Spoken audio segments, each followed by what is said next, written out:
Next we have theorem 18.3. So in this one we are going to see how we can use two continuous functions and in a way paste them together. This has a name also, it's called the pasting lemma, to create another continuous function. There are two topological spaces here, x and y, and the space x is a union of two sets A and B which are both closed in x.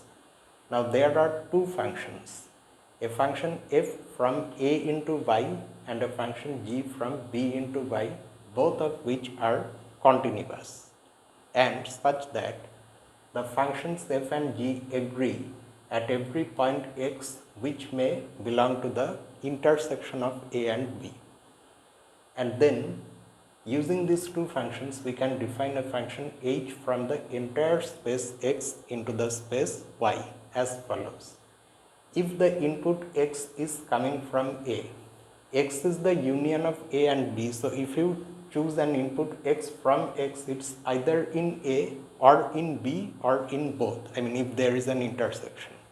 So if the input belongs to A, then h of x is defined to be equal to f of x. Whereas if the input x belongs to B, then h of x is defined to be g of x. Note that this condition ensures that h is well defined. That means that if some point x is in the intersection, then whether you consider f of x or g of x as the value of h of x, it does not matter because they are equal. So uniqueness of output is there because of this condition, and that makes the function h a legitimate function, it's well defined. Now the claim is that h is then also continuous. To show that h is continuous, we are going to use the closed set formulation of continuity. That means you choose any closed set in the range space of h and show that the inverse image of that closed set under h is closed in x. So let f be a closed subset of y. Now we know that f and g are both continuous, that's given.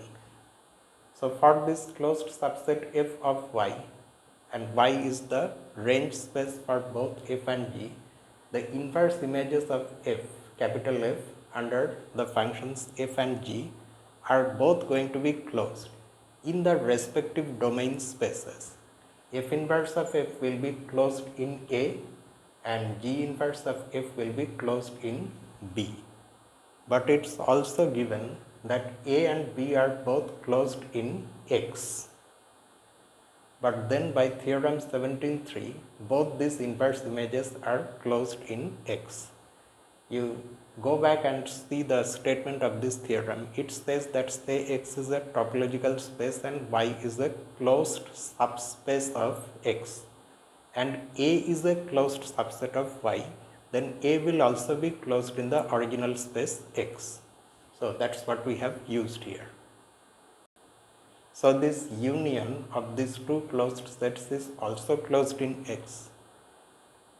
And finally you note this, that this union is actually nothing but the inverse image of f under h. I am leaving the verification of this set theoretic identity to you. You just have to take, say, an element here, a point here, and prove that it's here, and conversely. It's a simple thing. You will see that it comes naturally. Okay, there is nothing difficult about it.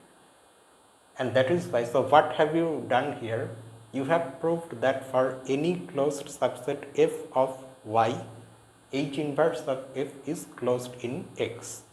That's why by the closed set formulation of continuity, h is continuous. So the proof ends here. To illustrate this result, we next have example 8. Say h is a function from R into R given by this formula. H has been partly defined. If our input x is not positive, okay, non-positive, it's either 0 or negative, then the output is x itself. Whereas if the input is non-negative, then the output is 1/2 of the input. Note carefully that when x is 0, regardless of which formula you use, you are going to get the same output 0. So that means it's a well-defined function. Now next you note this, you can write the domain R as this union of these two rays. The ray consisting of all real numbers which are not positive and the ray consisting of all real numbers which are not negative, non-positive real numbers and non-negative real numbers, and both of these are closed rays. So they are both closed sets in R, which we already know. Then you think of two functions. One of them maps this ray into R and the formula is this. That is, the input itself is the output. And the other function maps this ray into R and the formula is this. The output is 1/2 of the input. Both these functions are continuous. Why? That's simply because they are both polynomial functions, in fact linear polynomials. And we know from calculus that polynomial functions are continuous. So that is why, by the previous theorem or the Pasting Lemma, whatever you want to call it, H is continuous. Do you see that in spite of having such a partly defined formula, we were able to conclude the continuity of H very quickly. We did not have to rely on epsilon delta definition or anything like that. So sometimes using that theorem, you can conclude continuity of functions like this, especially functions which are defined like this. Now say we consider this other function L also from R into R, but of course given by a different formula. Still this is partly defined and quite like the one we saw just now. So here what's happening is that if your input is negative this time, okay, that means we are not considering x equal to 0 here anymore, then the output is x minus 2. Whereas if the input is either 0 or positive, then the output is input plus 2. This is a well-defined function, of course. That's because these two parts of the domain are non-overlapping. And in each part, if you choose any input from each part, the output is a unique real number. So this is well-defined.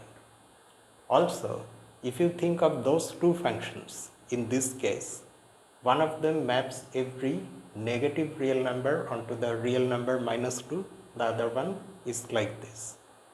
Both the functions individually are continuous. This one is a function from the set of all negative real numbers into R. It is continuous because it is again a linear polynomial. And so is this one. This second function maps every non-negative real number into a real number, the input plus 2. But you can verify it yourself that L is not continuous. What goes wrong here? Why are we not able to apply the theorem here? That is because although this set is closed in R, but the set of negative real numbers is not closed in R. So closedness of both those sets A and B is necessary. Okay.